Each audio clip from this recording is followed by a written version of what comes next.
Okay, so let's get started. Hopefully everyone can hear me. Okay, so welcome to the second half of this course. I hope you had a nice little break. And okay, so the plan is that for much of the rest of the course, we will be talking about graph algorithms. Okay, towards the end, of course, we will come back to some other kind of problems as well. But a major chunk of this second half would will concern ourselves with various algorithms on graph, and we would be trying to apply some of the techniques that we have learned in the first half. So for example, we have learned dynamic programming. We saw a bit of greedy algorithms, so we will see how those will come in handy in solving various problems on graphs.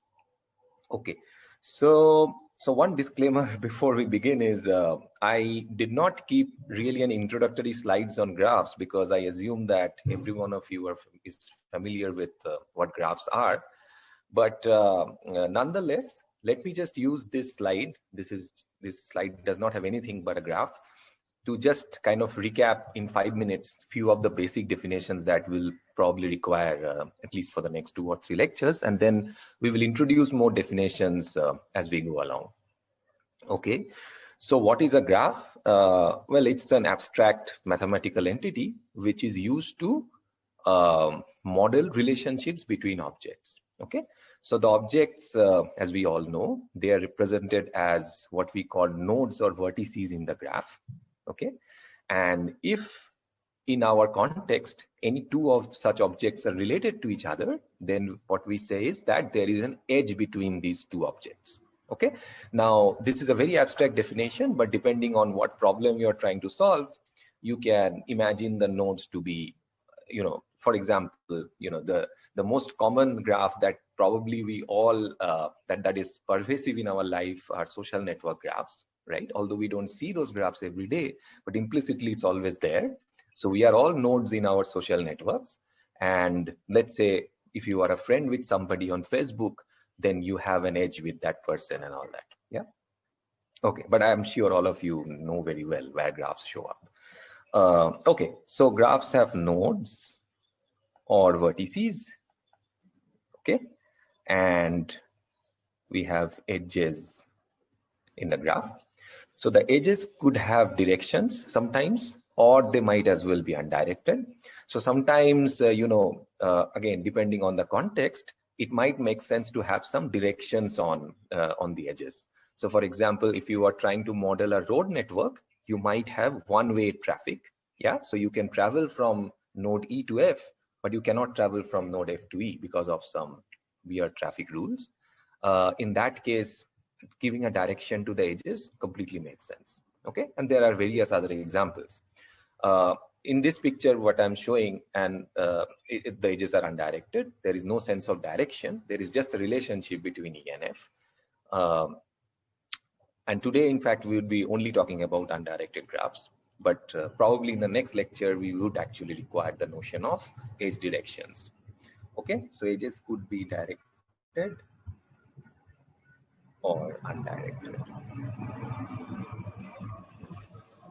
Okay, and now that we have these two things, it suddenly opens up a treasure trove of structures that we can define on graphs. We can define what we call paths, for example. Okay, so I'm not going into the very formal definition of these things. I hope you have seen some of them in DSA. Those who are taking graph theory must have already been, already seen many of them in great details, or also in discrete maths probably. So what is a path? Well, it's simply a sequence of edges. Yeah, so we say that there is a path between, let's say, D and C if we can have a sequence of edges such that if we traverse along those edges, then we can essentially reach from D to C.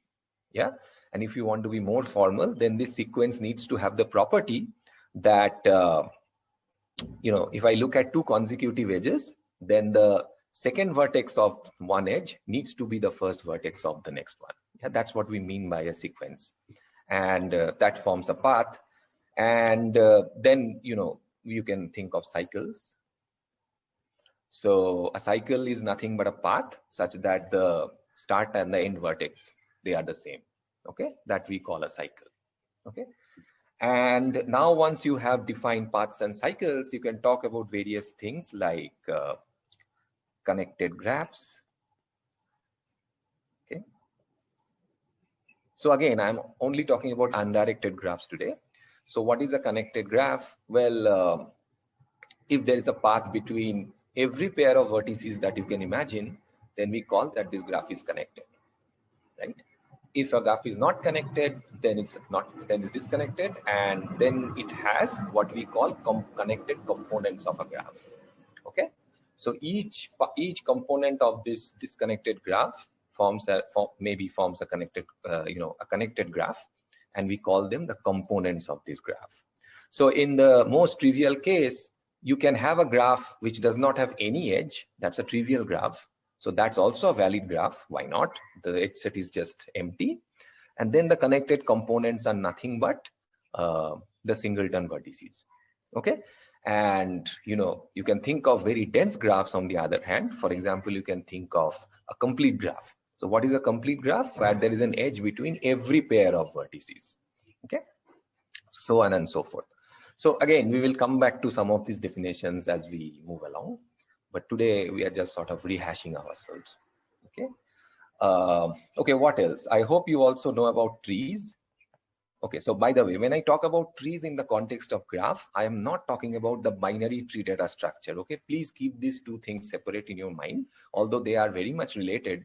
But one is a data structure to store some objects. But when I talk about trees in the context of graphs, then all I mean is, who can tell me what is a tree? Anyone? The definition of a tree in the context of graph theory? How do you define a tree? Okay, so Kevin says n-1 edges and connected. Kevin, that's a characteristic of a tree. But the definition, if you really want to, okay, good. So the definition is that it's a connected graph and it is acyclic. Okay, all these definitions of course are equivalent. You can take one of these definitions and prove the other property, but I would like to define it as follows. So it's a connected graph and no cycles. Okay, again, please remember that the definitions change a bit when we talk about directed graphs. There is a notion of directed trees as well, but there this n-1 thing does not work, which is why I like this definition more. Okay, so this n-1 thing only works when you are talking about undirected graphs. If you talk about directed graphs, then an acyclic graph can have more edges as well. Okay, but doesn't matter. In terms of undirected graphs, all these definitions are equivalent. So either you say that the graph is connected and acyclic, or you say that the graph is connected and it has n-1 edges. It's the same thing. Okay, on n nodes, of course. Okay, great. Good. So, okay, so roughly we all know these notions. Now, let me ask you, so suppose now you have to write a program which uses graphs. So what kind of data structures do you know by which you can, because this is a very abstract entity, right? It has nodes and edges. So how would you implement a graph if you want to use it for some of your programming? Okay, array. Is array, well, yeah, there's a special name to this array, Soham. Okay, so there are two kinds of things that one can use, right? So, okay, should I use another page? No, let me just stick to this. Okay, so representation. So I'm really sorry, I should have just kept a blank slide for this thing. But anyway, okay, so typically there are several ways of implementing graphs, again depending on the context in which you're using them, but the two most common ones are what we call, so one is adjacency list.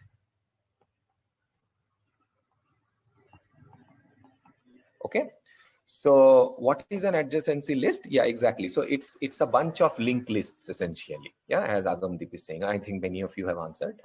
So, okay, what is an adjacency list? Well, I have a linked list for every vertex in my graph.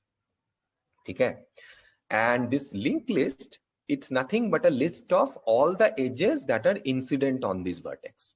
Okay, तो यहाँ पे जैसे 6 vertex है मेरे पास, तो मैं 6 linked list maintain कर लूँगा, and every linked list is just a list which contains the edges that are incident on this particular vertex in any order. Yeah, typically I don't care about, let's say we decide on some lexicographic ordering of the edges. ठीक है, तो वैसे मैं रख लूंगा उसको. So that is one way of representing graphs. And as I said, you know, depending on what problem you are trying to solve, you might actually want to enforce some kind of ordering on your edges, or sometimes you also might want to have additional connections between the various linked lists. Yeah, so I don't know if you will come across such a situation ever, but okay, maybe in some context this might be useful. Okay, so you just keep some pointers which go across the linked list as well, depending on what problem you are trying to solve. Okay, so Sachlin is asking a question: how is it a linked list? The connected nodes don't have any order or link. No, Sachlin, I mean, linked list is just a data structure of your choice. So I mean, what do you mean? How is it a linked list? I mean, linked list is nothing but a list of stuff, right? It's a data structure which you can use to store objects. So it doesn't matter, like, yeah, I don't, yeah, okay. I mean, you can keep a binary tree as well instead of a linked list. Yeah. Okay. The other data structure which is often used is what we call an adjacency matrix. Okay, let me write it properly.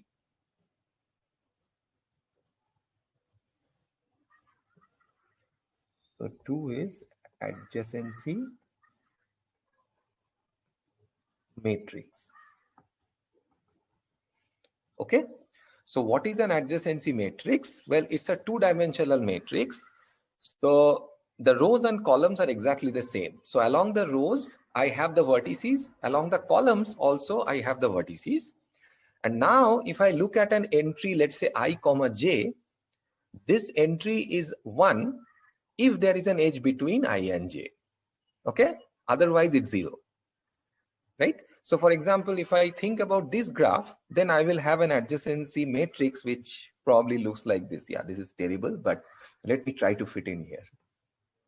Okay, so it will look something like this. So I will have A, B, C, D, E, F, and I will have A, B, C, D, E, F.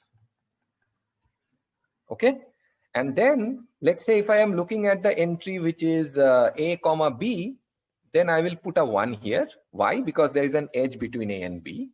But for example, if I think of the entry, I don't know, A comma F, then I just put a 0 here. Okay, because there is no edge between A and F. Okay, yeah, A to A. So that's a very good question. So it depends on what kind of graph you are talking about. So sometimes we talk about non-simple. Okay, so what is a simple graph? A simple graph is one which does not have what we call self loops. Okay, so self loop is something which looks like that.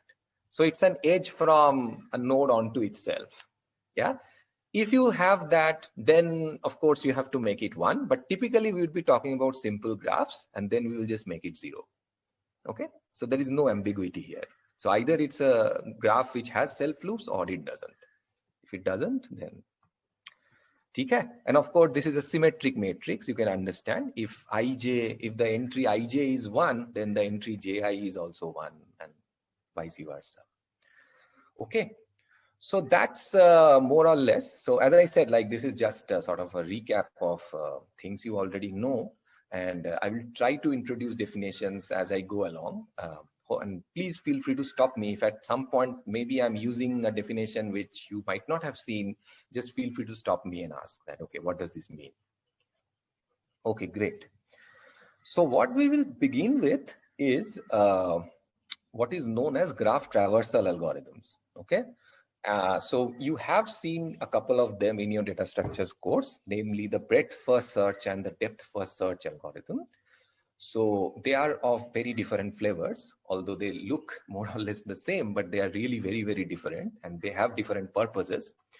So in ADA, what we'll do is we'll talk about DFS, and I want to show you at least 2 applications of DFS, one on undirected graphs and another on directed graphs. Okay. So let's just begin with depth first search. What is a search algorithm? First of all, let's just ask ourselves this question. So basically, our goal is to explore all the nodes of my graph. So I'm given a huge graph, for example, and all I want to do is I just want to visit all the nodes of this graph. Again, just for simplicity, assume for now that the graph is connected. So there are no disjoint components, because all these algorithms can be easily adopted in the case of disconnected graphs. You just need to run your algorithm on the various connected components. So unless otherwise mentioned, I will typically assume that the graph is connected. Okay, there's a path from every vertex to every other vertex. Okay, sometimes we will need the more general thing, but yeah, typically I will assume it's connected. Okay, so yeah, so it's basically a graph exploration technique, right? So I start at any node and I just want to visit the nodes that I can visit from this vertex. Okay, so depth first search is one way of doing that. Okay, so how does the algorithm go? Well, the algorithm essentially, it's a very aggressive algorithm. It says that you keep exploring edges until you discover new vertices. This is the main principle or the backbone of DFS. Okay, so let me just write it down. So main principle is keep exploring edges until there is no new vertex to be found.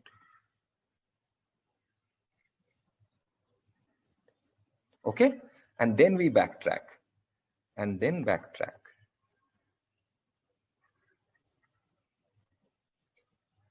Okay, so that's the basic idea. So you start with a vertex, right? You take any edge out of it, you go to a new vertex, then you take again any edge out of it, you go to that vertex, provided that you have not seen this vertex previously in your search procedure. If you have already seen it, then you do not visit it again. Yeah, there is no point in visiting it again. Then you go on to the next edge out of this last vertex. And once you have finished visiting all the edges that are going out of a specific vertex, then you just backtrack.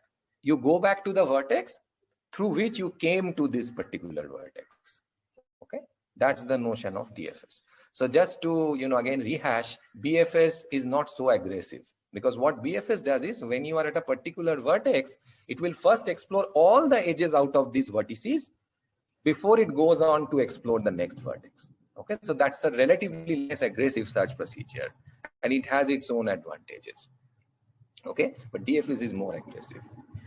Now, this algorithm lends itself very naturally to a recursive procedure. Okay, so the reason I have written this algorithm as a recursive procedure is because the application that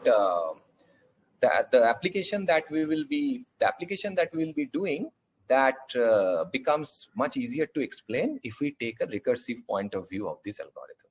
Okay, so what I mean by recursive pictorially is the following: that suppose you are at this vertex, okay, and you have these edges, and then you have the rest of the graph.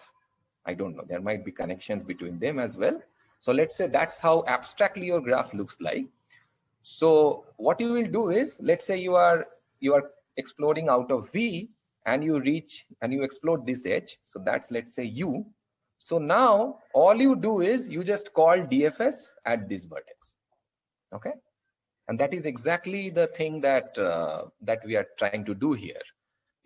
Before exploring the other edges out of V, I will try to explore all the edges out of U.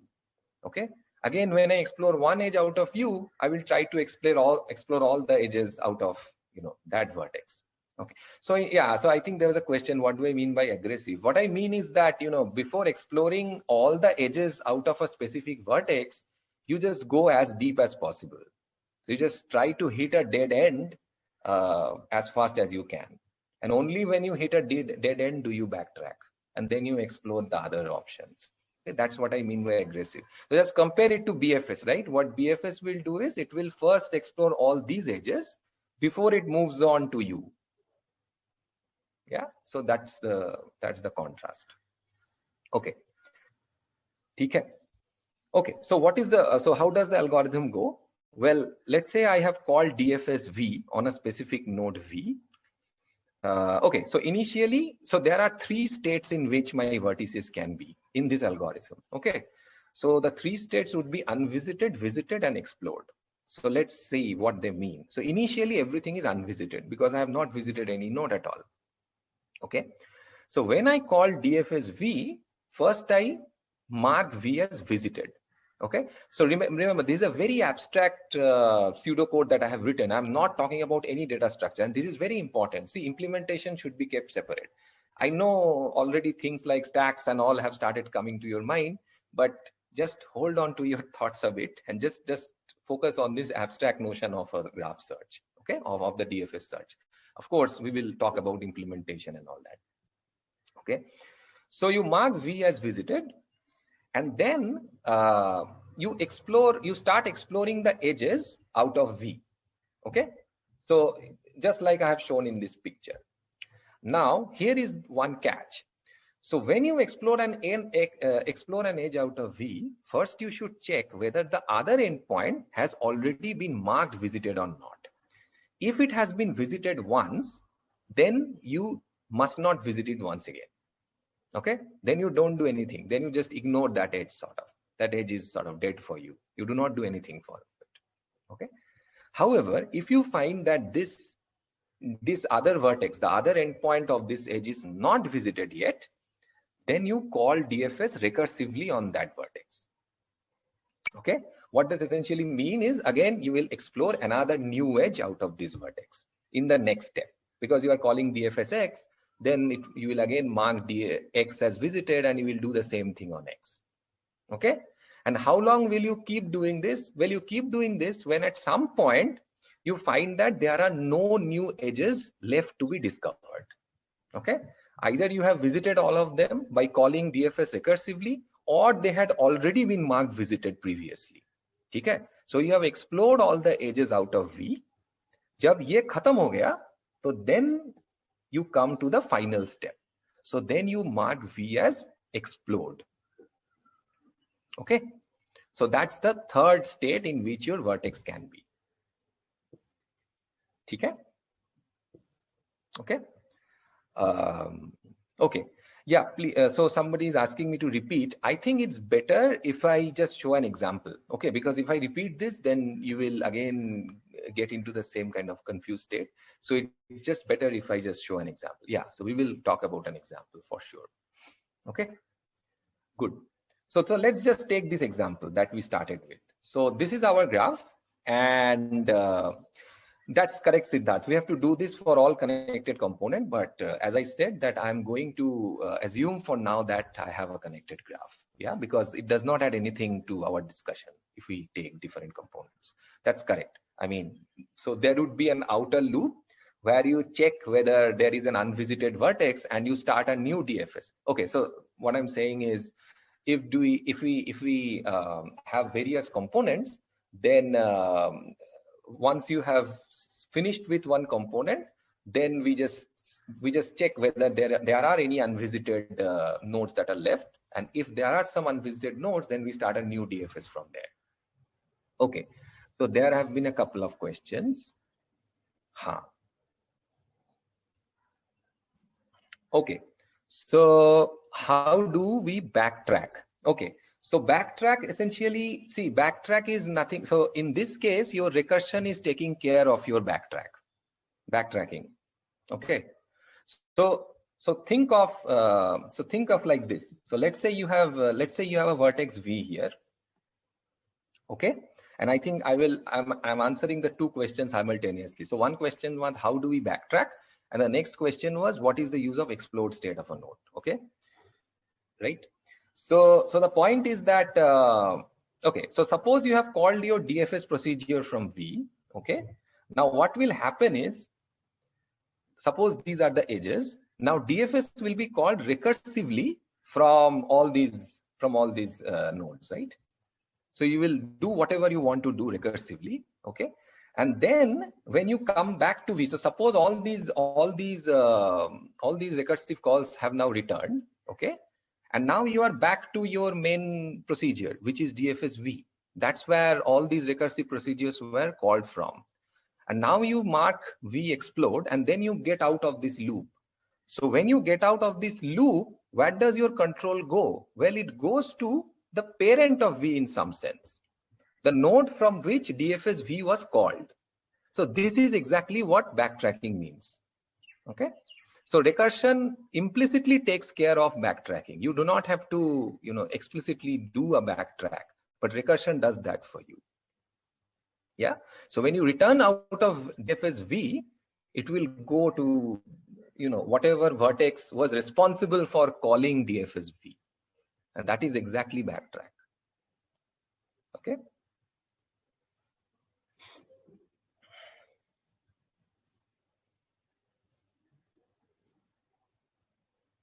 Good. Okay, so I think the other question was, do you really need to use this explode thing? Yeah, I think for the purpose of this algorithm, I don't need explode, but we will see that it's somewhat important to note the state explode. Okay, so it's essentially that we are finished with this vertex. So we need to differentiate between when we visit a vertex and when we have finished exploring this vertex. Yes, exactly. So that notion of a timestamp will come in, and this notion of timestamp will be handy when we talk about some other algorithms. So which is why I already introduced this. But yeah, just if you want to visit the nodes, then I guess this explode state is not really required. Okay, you can do away with explode. You just use unvisited and visited. Okay. Okay. Great. Okay, so let's just quickly see a run through of DFS on this example. Okay, so suppose I start my DFS with the vertex A. Okay, so how will the recursive procedure work? So you call DFS A here, right? So you are calling DFS A. Okay, and you have marked your vertex A as visited. So this green thing means that I have visited this vertex already. So now you start exploring. Okay. Also, we need to introduce the notion of a timestamp now. Okay. So what is a timestamp? A timestamp is I want to note the time at which some node is visited and the time and at which some node has finished exploration. Okay. So these are the two timestamps that I want to note along the way of my algorithm. Okay, so I did not write that in the pseudocode, but let's just do this manually here. Okay, so what I want to do is I want to initialize a timestamp counter to 0. So when I call DFS A, I put a timestamp of 0. So this is what I call the arrival time of A. Okay, in some books it's called visiting time or whatever other. I just want to call it arrival time. Okay, okay, everyone clear? So this is the arrival time of A. So ye ho gaya. Now you have called DFS A, so you will explore all the edges out of A one by one. Okay, so let's assume for now, for the loss of generality, without loss of generality, that I am exploring the edge AB out of A. Yeah, you can do this in any order you want, but let me assume that I am doing in this order. Okay, so I'm exploring the edge AB. So what will happen? Well, in the recursive procedure, I will now first check whether B has been already visited or not. But clearly B is not green here. Uska matlab hai ki B is not visited yet. Okay. So here is my opportunity to call my recursive procedure. So now I call DFS of B. Okay. As soon as I call DFS of B, there are two things that are going to happen. So ek to ye 0 tha, ye 0 rahega. Okay. Now I will also note the arrival time of B. What is the arrival time of B? Well, the arrival time of B is 1. Okay, it's because I have increased my timestamp by 1. After I have marked A as 0, I have increased my timestamp by 1. So the arrival time of B I am noting as 1. ठीक है, ये हो गया. तो इसके बाद क्या होगा? Well, इसके बाद again, if you go back to the procedure, what is going to happen is you will explore the edges out of B now, because you have called your DFS recursively, remember. Yeah. So even before exploring the other edges out of A, Now you will explore the edges out of B, and this is the big difference between breadth first search and depth first search. In breadth first search, what will happen is before you start exploring B, you will finish exploring all the edges out of A. Okay, this is the major difference between the two procedures. Okay, so let's just call the recursive procedure again out of B, and again without loss of generality, let's assume that I am taking the edge which is B, C. Okay, तो ठीक है, C visit हो गया तो time stamp डाल देते हैं, क्या था 0 था 1 था, ये 2 था. Okay, so now something interesting will happen. What is the interesting that is going to happen? So let's say I call the recursive procedure on C. So I'm calling DFS of C now. Yeah, so in this slide I'm calling DFS of C. But what will now happen on C? Okay, of course it has been marked visited and all that. I have noted its arrival time. But iske baad kya hoga? Now I have to start exploring the edges out of C. Which is the only edge out of C? The only edge out of C happens to be the edge which is BC. Okay, remember this is not a directed graph. Okay, these directions I'm showing, this is just the way in which the recursion is proceeding. There is no direction to these edges. Okay, so when I am calling DFS of C, then the only edge that is left to be explored out of C is this edge B, C, or C, B, if you want to say that. However, what we note is that B is already a visited node. So I should not call a recursive procedure on B once again. Okay. In fact, there are no other edges out of C. So this is an opportunity for us to end the exploration of C. Okay. So C, I am done with C. There is nothing more to be done as far as C is concerned. Okay. So I will mark it explored, which I show by red. And I will also note what I call the departure time of C. Okay. So yeah, I have to remember these things. So 0, 1, ये 2 था, and now I will note its departure time, which is 3. Okay. So I think there are some, right. Yeah. Okay. So Soham is asking what is the use of keeping an explored state? Yeah. So I don't really see an use as such over here, but there might be certain cases where you will need this.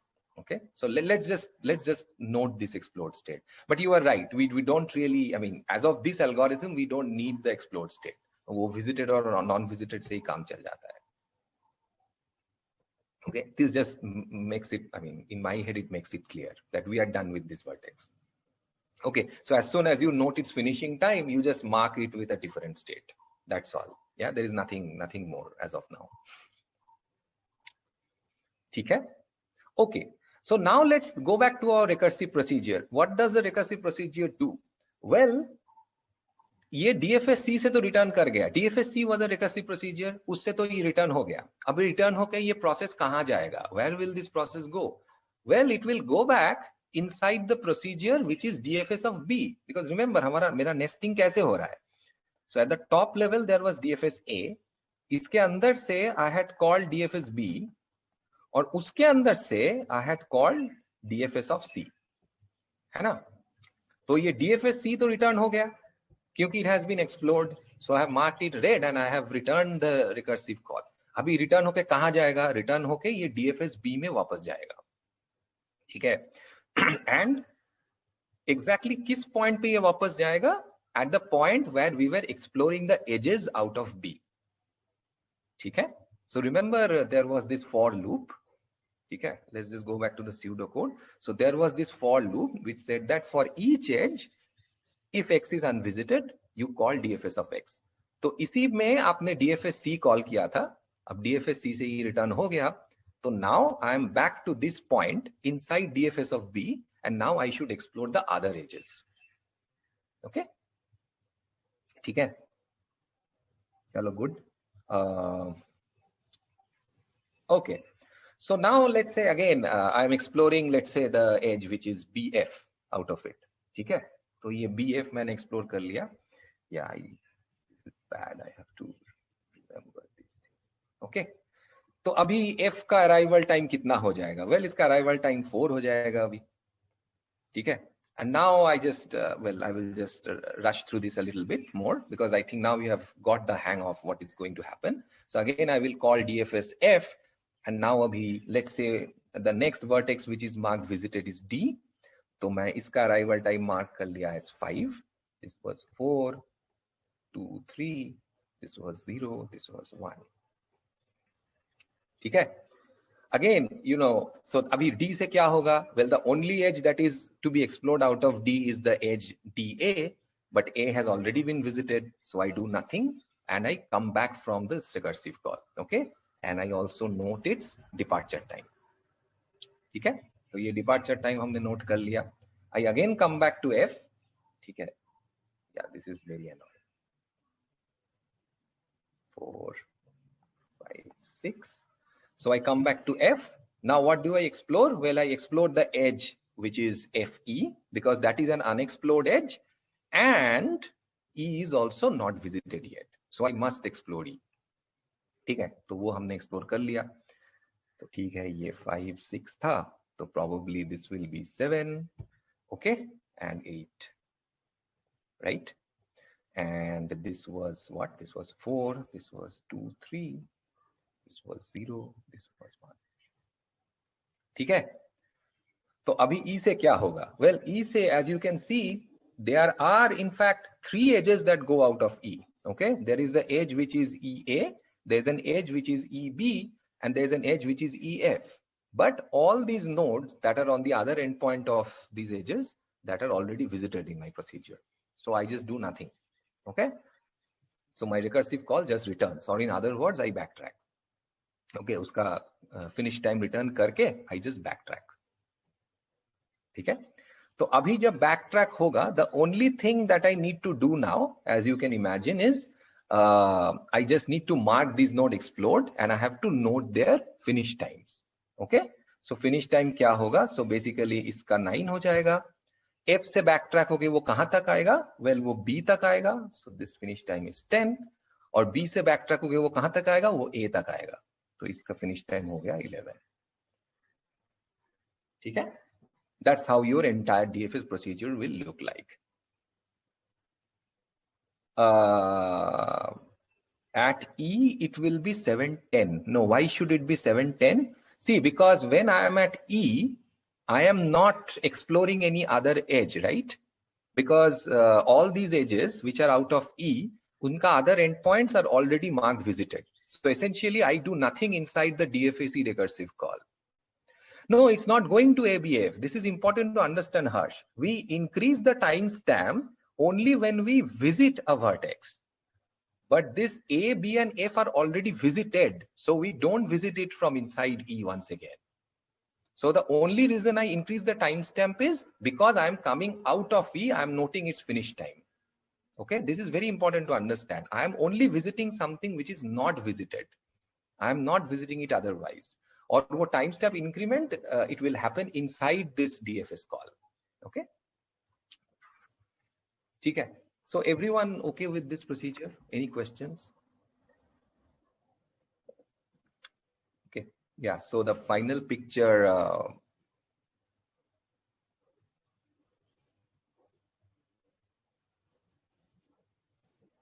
Okay, so Vasu is asking why the timestamps are not increased. No, that's the convention, right?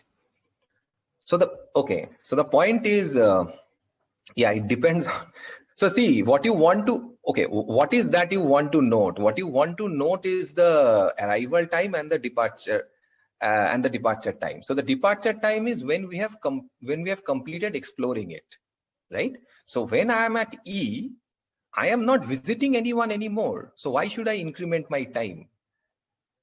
See, the time only increments either when I visit a new node or when I have finished exploring a node. So when I am at E, I am not visiting any new node. Right. Okay, so Siddharth, that's not completely correct. That's almost correct. So we are not always incrementing the counter when we are inside the for loop. We are only incrementing the counter when I am inside a new DFS call. Okay, so that's the time when we are incrementing the counter. ठीक है. Actually, let's do one thing. I think that then it will be clear. Let's just try to include the counter business in this procedure. So isse I think it will become completely clear. So what we do is simply the following. एक time global counter में रख लेता हूं, which is time equal to 0. ठीक है. So when do I increment this counter? What do you think?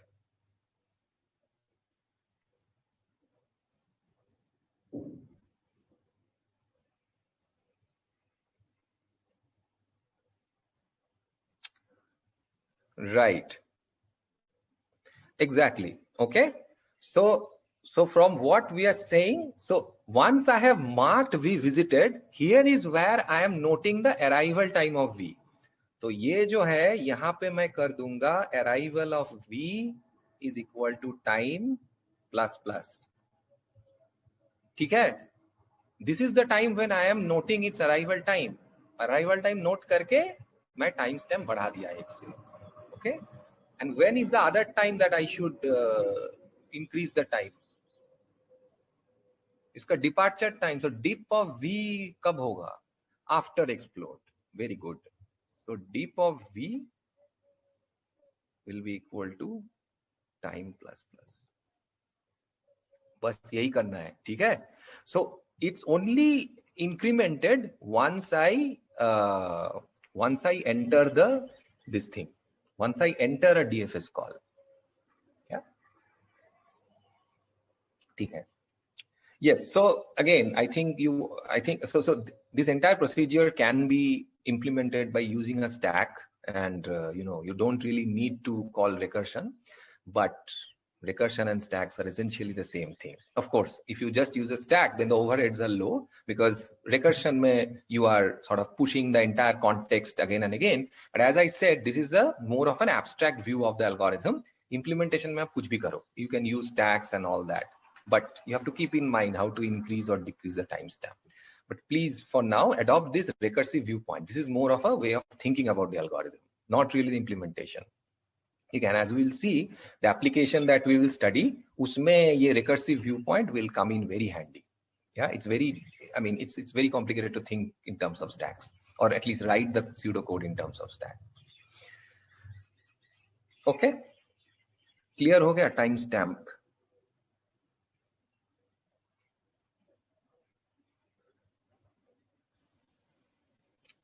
Good. All right. So now, so I had some other pictures. So yeah, this is going to be the final state, but that's okay. Okay. So again, please remember, these blue edges are not directed. This is just to show, how the edges were explored. So the various recursive calls, kaise move kiya. Okay. All right. So now, there are some things which seem obvious, but at least I wanted to prove one or two properties formally. Okay. So here is a property. So here is a claim. And in fact, this is the very important claim. Agar ye true nahi hota, so then this entire DFS procedure is useless. So here is a claim that I'm making, that a vertex is explored in the procedure. Okay. So let's say I'm starting my DFS procedure from the vertex V, and I'm assuming it's a connected graph. So a vertex is explored if and only if there is a path from V to that vertex.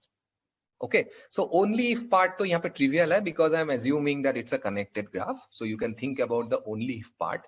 What is more important is I'm claiming that I will not miss visiting any vertex.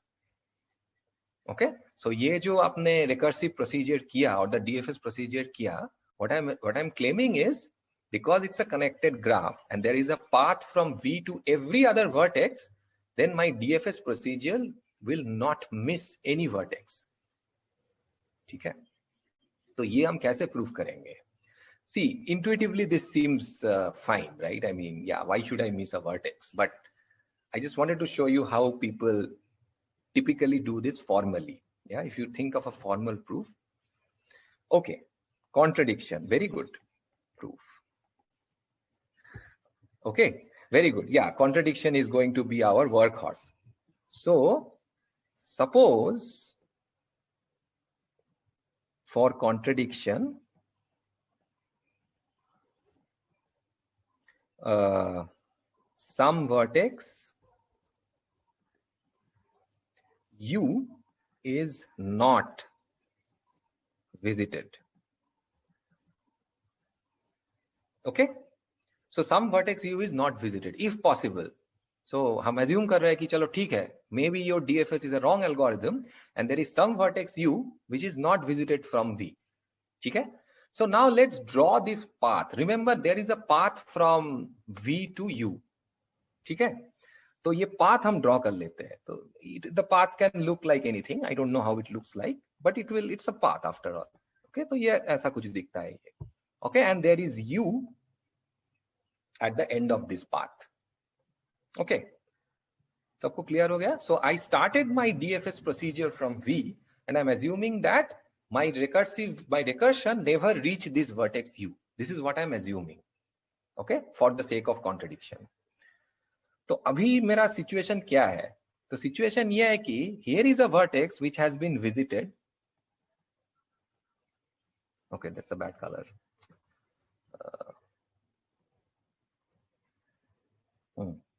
So here is a vertex which is visited. Okay, and here is a vertex which is unvisited.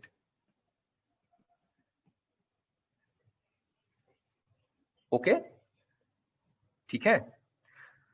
So जो हमने assume किया उससे मेरा यही conclusion आ रहा है कि there is this path which starts at V and which ends at U, such that जो first vertex है इस path का, that is clearly visited. Why is this visited? It's not visited because of some magic. It's just visited because I'm starting my DFS from V. तो DFS V में जैसे ही मैं घुसा अंदर, उसको तो मैं visit कर लिया. Yeah. Okay. Yeah, Siddharth. So V is the start vertex. So V is the start vertex of your DFS call. You are calling DFS V. ठीक है? Okay. So now, who can tell me what can I conclude about one of the edges on this path? There is something special that I can conclude. ये जो picture हमने draw किया, इससे I can conclude something stronger.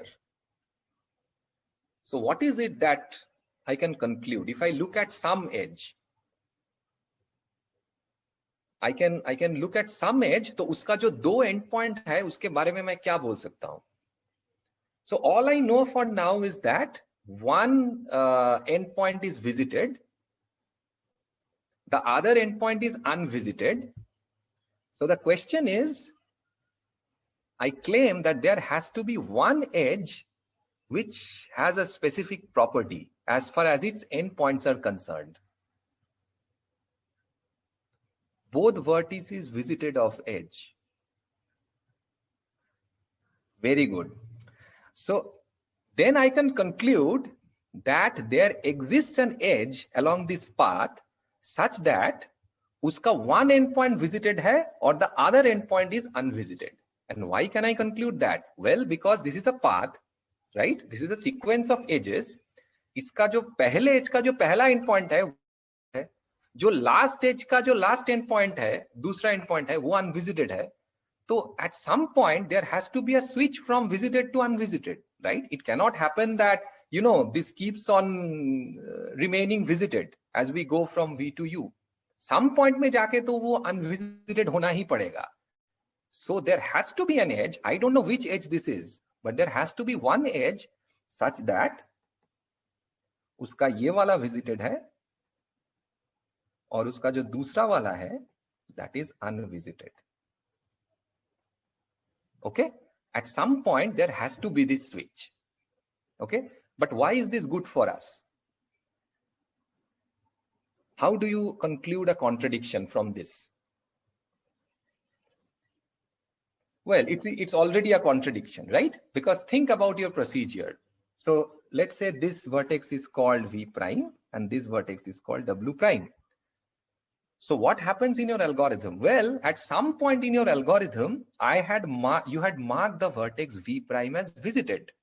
Okay, but when you marked it as visited, definitely you had explored this edge out of W prime. तो आपने W prime को visit क्यों नहीं किया तब? Yeah, your algorithm terminated without visiting W prime, which is not possible. Okay, so that's the contradiction. So the only trick or the only formalism that we have to state here is that agar ye path hai, okay, and remember this only happens because this is a path and path has this monotonic property. Otherwise ye sab claim nahi kar sakte hum. Okay, although it seems trivial, it's actually quite deep. Because a path is a sequence of edges and all that, you can claim these things. So इनका first end point, जो path का पहला edge है, उसका जो पहला end point है, वो visited है, और जो last edge का last end point है, वो unvisited है. So this means if I go along this path, at some point there has to be a switch from visited node to unvisited node. उसके बाद हो सकता है कुछ भी हो सकता है, फिर से visit हो सकता है, but I don't care. I just want to identify this one edge. Okay, and this edge gives me the contradiction, because then my algorithm should not have terminated. It must have explored the edge v prime w prime. Okay,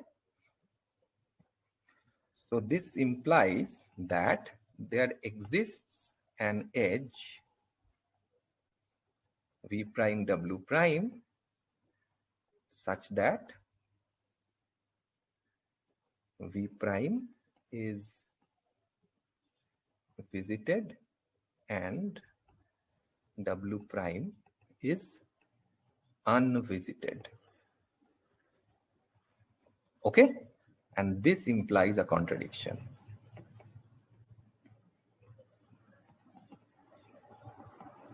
Okay, so this is just an example again to show how you write, how to write things formally. Okay, intuitively ये तो clear था कि सब कुछ explore हो जाएगा, but absolutely Jay. So this becomes false in case of a disconnected graph, right? So which is why, but then then the statement of the lemma which I have written is correct, because what I have written in the statement is a vertex is explored if and only if there is a path from V to that vertex. So what I am assuming is कि अगर जो vertex में, सो V अगर आप लेते हो, उससे जो वर्टेक्स पे पाथ है आपका, वो सारे एक्सप्लोर हो जाएगा if you call DFS V. I am not making the claim about the vertices which do not have a path from V, right? So that's the more general statement of the lemma. Okay, so a vertex is explored if and only if there is a path from V to that vertex. So what we have proved here is the if part, that if there is a path from V to U, then U will be explored. But what I did not prove here, and I encourage you to think about it, is the other direction, which is that I will visit a vertex U only if there is a path from V to U. ठीक है, ऐसा नहीं हो सकता कि there is no path from V to U, but you have explored U when you had called DFS V. ये नहीं हो सकता, ये भी proof करना चाहिए हमें, but that I'm not doing. So this is the if part, if direction that I have done. You must think about the only if direction as well. Okay, so this is the if direction.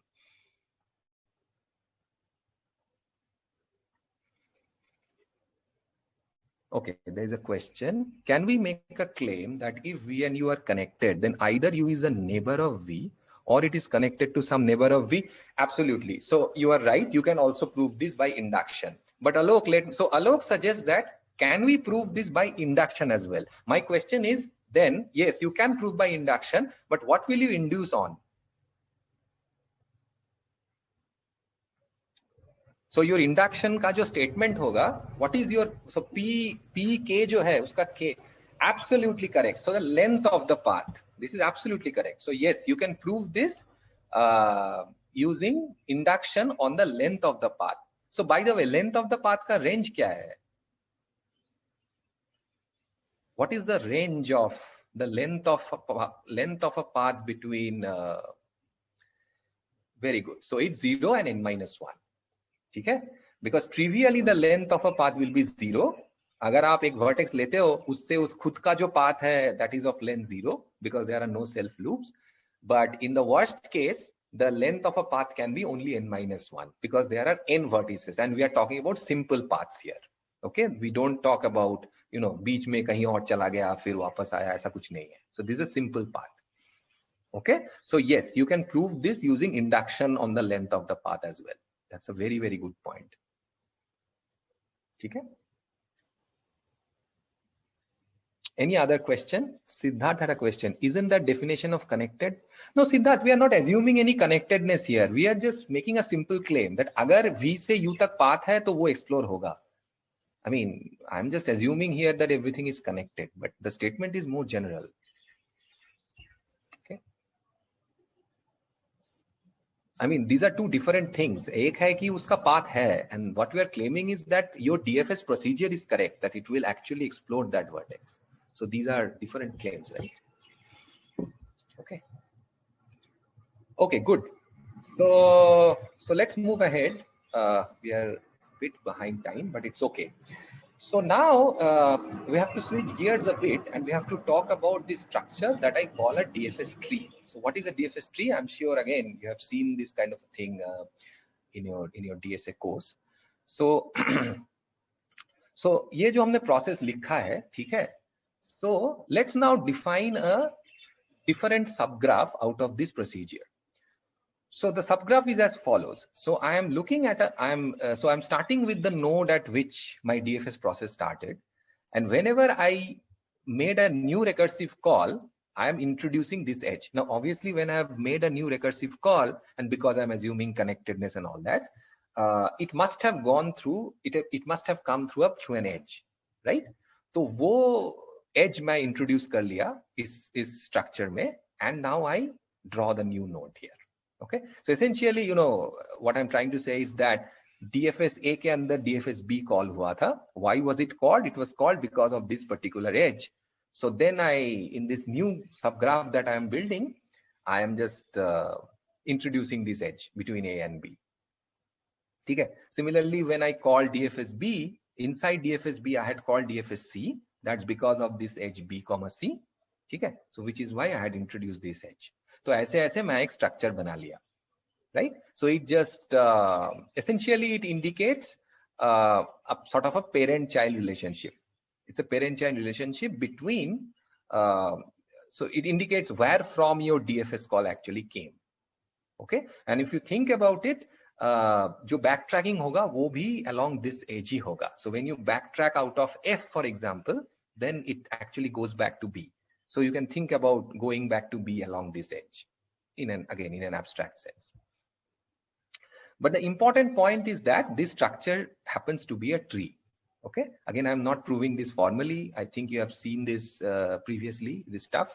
So this structure cannot have cycles. And the simple intuitive reason why this cannot have a cycle, exactly, Kevin, that's a very good correction. This has to be a spanning tree. If it's a connected graph, then it should span all the vertices of my graph. Okay, so this is indeed a spanning tree of my given graph. It spans all the vertices. Okay, कोई भी अलग नहीं रह सकता. And the reason is because of lemma 1 that we had proved, that if everything is explorable from A, then all these vertices must be part of this spanning tree. Okay, so this is where we are using that property. ठीक है, अब इस पे cycle क्यों नहीं होगा? Well, intuitively again, if you can show that, okay, if there is a cycle, then your procedure must have visited a particular thing, you know, 2 times, which does not happen, because before visiting anyone, you actually check whether it's already visited or not, right? So again, this is informal, but I guess intuitively सबको ये समझ में आ गया, ठीक है? Okay, so by the way, can I claim that this tree gives me the shortest path from A to a particular vertex? No. Why? What is an example? Is this an example actually? Yeah, in fact, this is an example, right? So this is a counter example. Yeah, A to E ले लो, A to D ले लो, कुछ भी ले लो. So that's not the shortest path from A to D. So if I take the path, which is this tree path from A to D, then this is clearly not the shortest path. The shortest path is just 1. Yeah, but here I have taken a path. In the tree, the path is 3 hops long. So clearly that does not happen. Okay. Okay. So which tree gives you shortest path?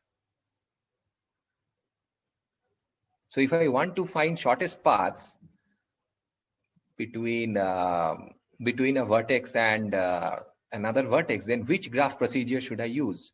Dijkstra mat boliye, wo to weighted ke liye hai. So good. So you should use BFS in that case. Okay, so BFS tree has this property that if I take the path along this tree, then that indeed turns out to be the shortest path. Yeah, and this needs a proof, but hopefully you know that proof. Okay, good. Okay, so now now that we have marked out the blue edges, so these are what I call the tree edges of my graph. Okay, remember these are edges of my original graph. These are, I have not invented these edges out of the sky. Okay, these are simply edges along which the vertices, new vertices were being visited. But इसके अलावा भी और edges हो सकता है. Definitely, right? These dotted edges जो रह गया, which we did not really explore. Why didn't we explore? Because the other endpoint was already visited. ठीक है? So those edges, if I now project them back to this to this picture, then they introduce some other edges in my you know, on the top of my spanning tree, and those are, so I prefer to call them the non-tree edges. They have a different name. So do you know what they're called? Yeah, they are called back edges. Yeah, the only reason that I do not like the term back edges in case of undirected graph, because there are no directions. When we talk about directed graphs, then the term back edges completely makes sense, because there is a forward edge and there is a backward edge. But यहाँ पे तो back forward है नहीं, तो back क्यों बोलेंगे? ठीक है, तो tree edge है और non tree edge बोल दो. Okay. Yeah, so I will explain the tree edges, but there is another question before that. So does BFS only work for equal weighted edges for shorted path? Absolutely, Aniket. Yeah. If you do not have equal weights, then you need more sophisticated algorithms like Dijkstra or Bellman-Ford, as we will discuss. So it only works if all the edges are of the same length. Okay. Otherwise, I mean, it's very easy to construct bad examples, right? Okay. So Soham asks, what is a back edge? So Soham, a back edge is whatever is not a tree edge. ठीक है? तो ये जो blue edges हमने draw किया, these are what we call the tree edges. These are the edges along which your DFS was being explored. तो इसके अलावा जो भी edges है, which I am showing by the dotted edges in this picture, if I just draw these edges in this diagram, then they are the non-tree edges or the back edges. How we draw it? Okay, so basically, oh, draw मतलब मैंने बस यहाँ पे draw किया. Oh, because there is an edge between D and A, right? Harsh? So there is an edge between D and A. So I just introduced this green edge.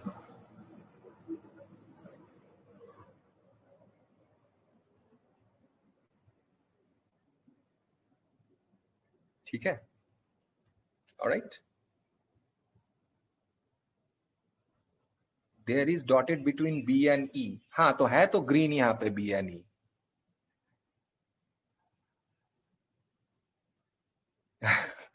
Okay. ठीक है. Good.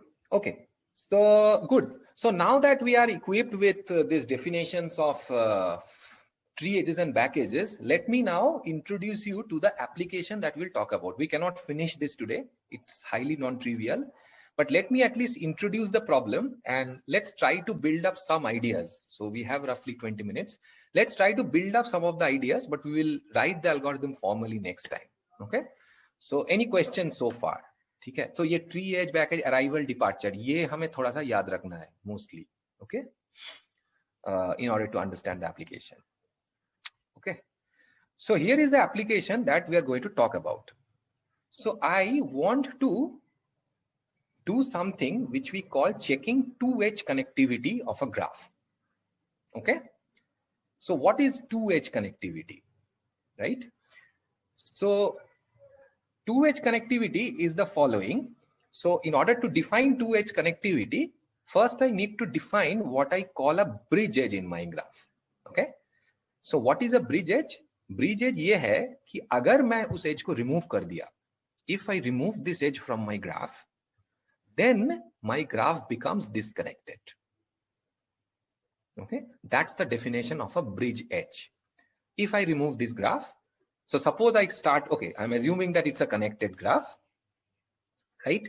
So if I remove a bridge edge, if I remove an edge and I see that the graph becomes disconnected, then I call this a bridge edge. So this red edge which I have marked here, this is clearly a bridge edge.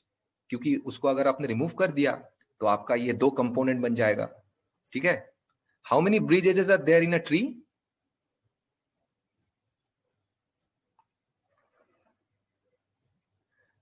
Very good. N-1 bridge edges. Why? Because all the edges are bridge edges. Yes. Yeah, Shashank. Yeah. It's the other way, right? So every edge is a bridge edge in your tree. ठीक है? तो अगर आपने एक as remove कर दिया तो आपका ग्राफ डिस्कनेक्ट हो जाएगा. If it's a tree, right? So tree is in some sense it's a barely connected graph. मतलब वो एकदम मतलब is hanging by the thread. मतलब एक एज रिमूव कर लिया तो पूरा डिस्कनेक्ट हो जाएगा. Okay? But here we are looking for a greater connectivity. हम बोल रहे हैं कि ठीक है. Okay, now I have to define the problem. Of course, I have not defined the problem yet. So there was a question that a bridge edge might not exist in your graph. Of course. So this graph does not have a bridge edge. ठीक है? I claim that this graph does not have any bridge edge. आप कोई भी edge remove कर दो, the graph will still remain connected. ठीक है? Okay? So now this is precisely the question that we are going to ask. So I give you an undirected connected graph, okay? And you have to run an algorithm and tell me whether it has a bridge edge or not. Equivalently, you have to tell me whether this graph is two edge connected or not. Two edge connected का definition यही है कि there is no bridge edge. So I call that a graph is two edge connected if and only if there is no bridge edge in my graph. ठीक है? तो आपको बस detect करना है कि ग्राफ में ब्रिज एज है कि नहीं है. Okay, good.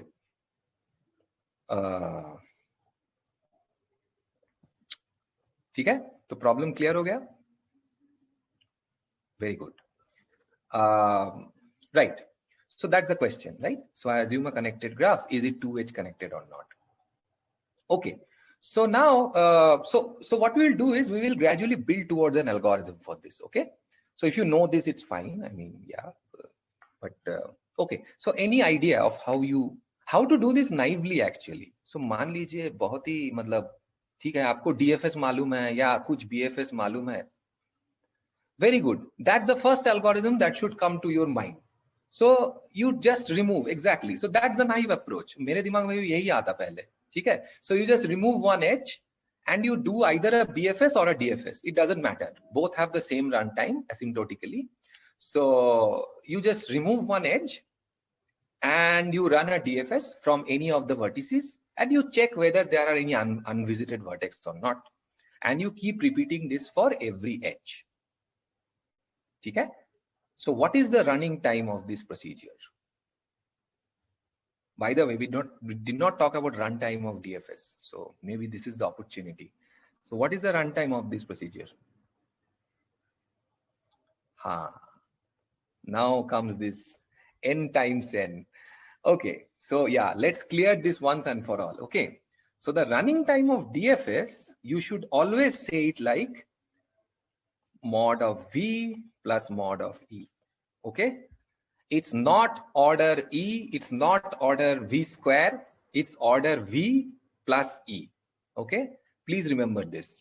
Why? Because mod of V and mod of E, typically in a practical situation, they might be incomparable. We cannot say that, okay, in the worst case, E can be V square, but zaruri nahi hai ki E square, but zaruri nahi hai ki E is as bad as V square, right? It can be a sparse graph. So E can be linear in V, E can be, I don't know, square root of V, कुछ भी हो सकता है. So in general, when we talk about graph problems, we only talk about हमारा जो input size है, that is number of vertices plus number of edges. Kushal, it does not depend on the data structure. It depends on the structure of the graph. Okay. So मान लो आपका graph, as I said, it might be a trivial graph where everything is disconnected. Okay, of course, if it's a connected graph, then you're okay. So let's say, so for connected graphs,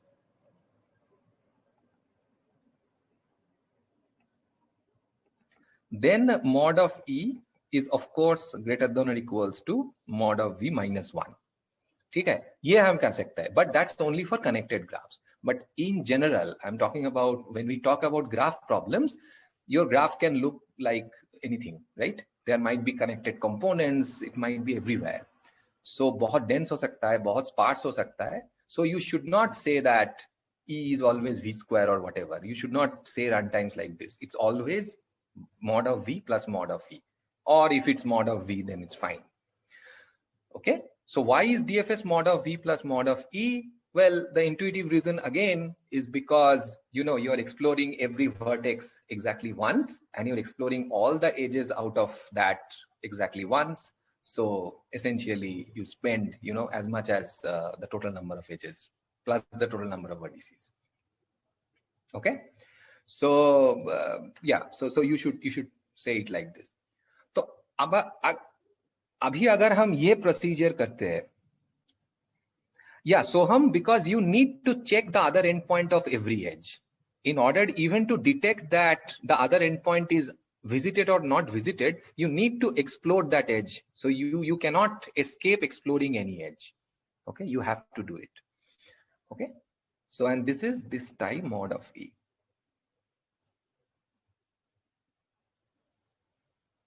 If an incoming edge does not exist, we can't visit that vertex, so it should not be counted. Yeah, but this is worst case Alok, right? I mean, there could be better cases for sure. Okay. Okay, Siddharth is asking, how do we check that?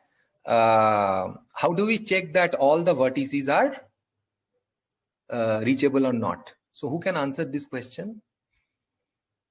So after आपने एक edge remove कर दिया, you are running your BFS or DFS. Now he's asking, how do you check whether some vertex is left out or not?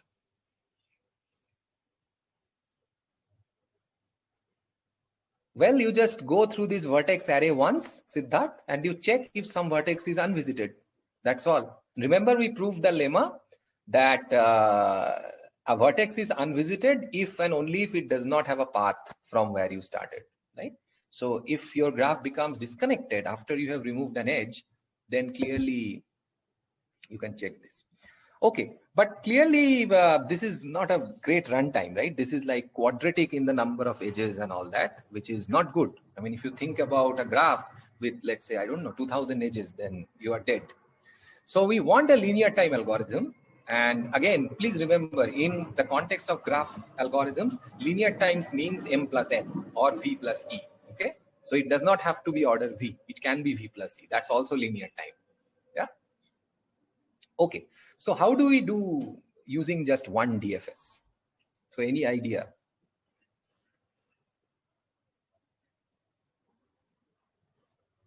Okay.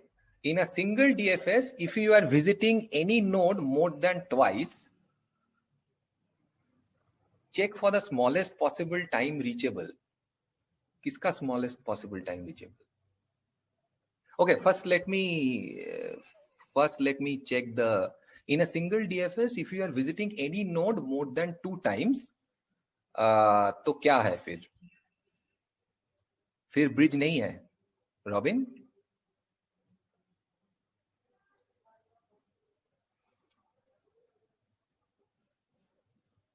तो मान लो आपका graph ऐसा है, ठीक है? So I'm answering Robin's question now. So Robin, this node यहाँ पे तो cycle है, so this node will be visited twice, but this still has a bridge edge, so that's clearly not correct. Any other idea? So there is some idea about starting time and all, which I don't understand clearly, but maybe, yeah, we are getting somewhere with that. So what do we check for?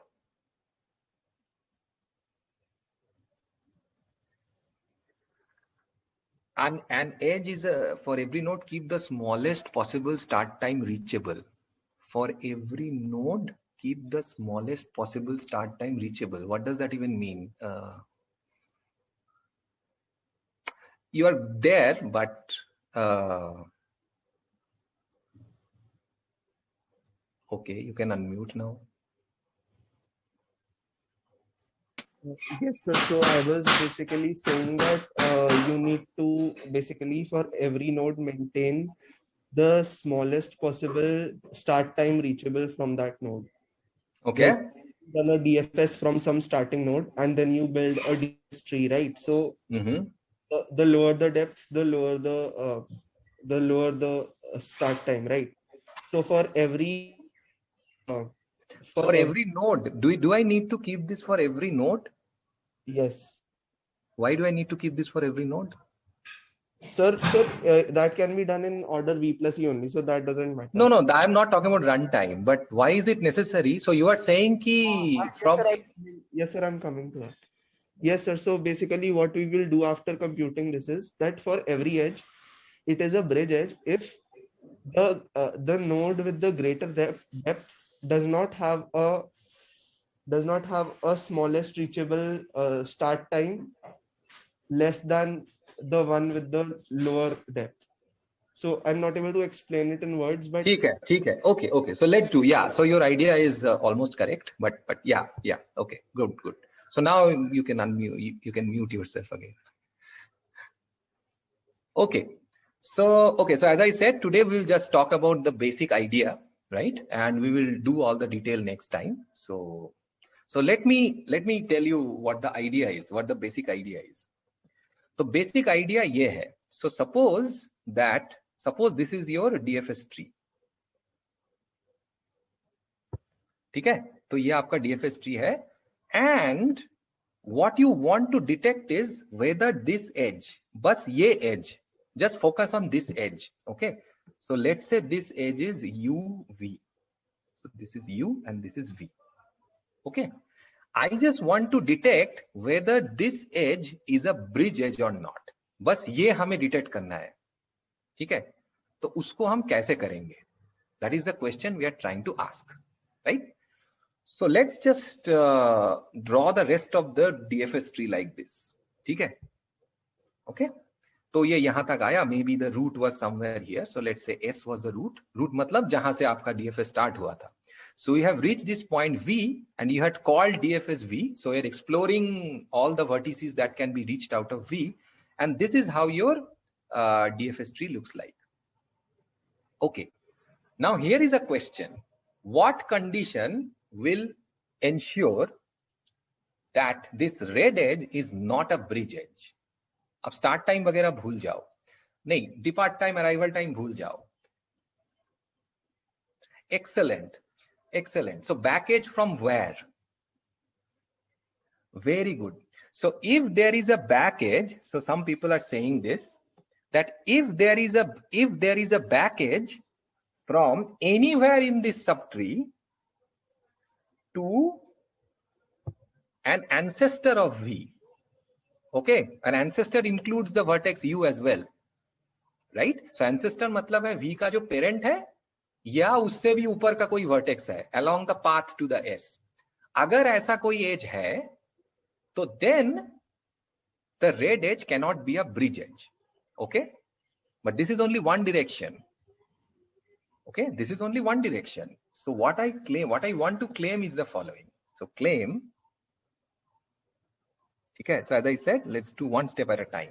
So the claim that I want to make is UV is a bridge edge if and only if there does not exist a back edge from V or its descendants to an ancestor of V. ठीक है? So this is the claim that I want to make. This is a structural claim. मैं बोल रहा हूँ कि अगर मैं DFS tree को देखूं और ऐसा, just give me a second. Yeah. So okay. So what I want to claim is that अगर ऐसा कोई edge है तो ये bridge edge नहीं हो सकता. Okay. सॉरी, अगर ऐसा कोई एज है तो ये ब्रिज एज नहीं हो सकता, और अगर ऐसा कोई भी एज नहीं है तो ये डेफिनेटली ब्रिज एज है। तो ये दोनों चीज हमें प्रूव करना पड़ेगा। So how will I prove this? I have to prove both the directions, right? If I want to formally argue the correctness of this claim, then I have to prove. So what do I want to prove? So suppose such a green edge exists. Then how do you prove that UV cannot be a bridge edge?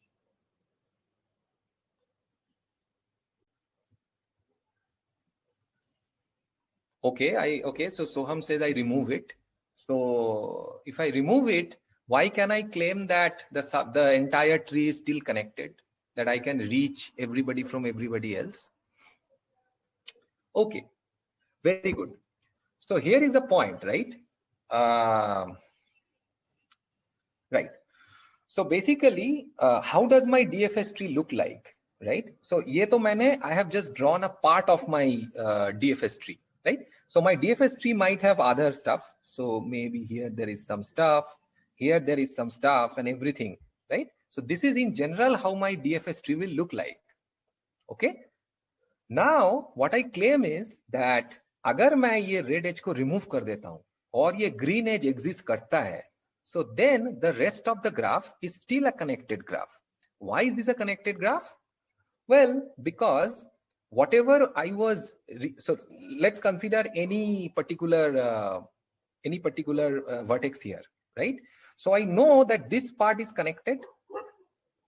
So ये जो हमारा x, इसको t prime नाम देते हैं, ये जो t prime part है, ये तो connected है आपस में, ठीक है? And they are not using the bridge edge, they are not using this red edge at all. So वो तो connected रहेगा आपस में, ठीक है? जो बाकी edges है, जो white edges बाकी है, वो भी आपस में connected ही रहेगा, okay? So the only thing I need to worry about is how do I connect this t prime to the rest of the graph. But now I can do that using this green edge. Okay, तो अगर ये green edge exist करता है, then I can always find an alternate path from any vertex in this tree to any other vertex. Okay, so even after removing this red edge and introducing this green edge, it still remains a spanning tree. That's the important part. अगर ये exist करता है तो, ठीक है? So that's one side. So because we are out of time today, I would encourage you to think about the other direction. So the claim is, if such a green edge does not exist, then why can I claim that then this is definitely a bridge edge? Okay, that's what you should think about now. So everyone understands the claim, right? That I'm claiming that अगर ये ऐसा कोई green edge exist नहीं करता है from a subtree of V to one of its ancestors, then this red edge has to be a bridge edge. Okay, no cycle exists, that is not enough, right? It would be a cycle. Cycle तो हो सकता है, cycle में क्या, cycle तो यहाँ भी बन रहा है, नहीं cycle तो यहाँ भी बनेगा, मतलब if you consider the green edge and the red edge together, then okay, I will allow unmuting now. You can unmute and say. Sir. So my claim was that, sir, the question was that if the green edge does not exist, any green edge does not exist, then the red edge must be a bridge edge. Yeah. So we assume that this is not true.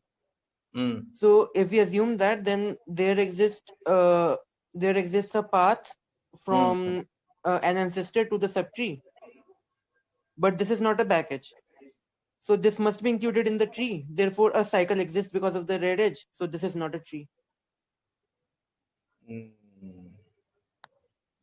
Okay, almost, but I mean, you just need one property, right?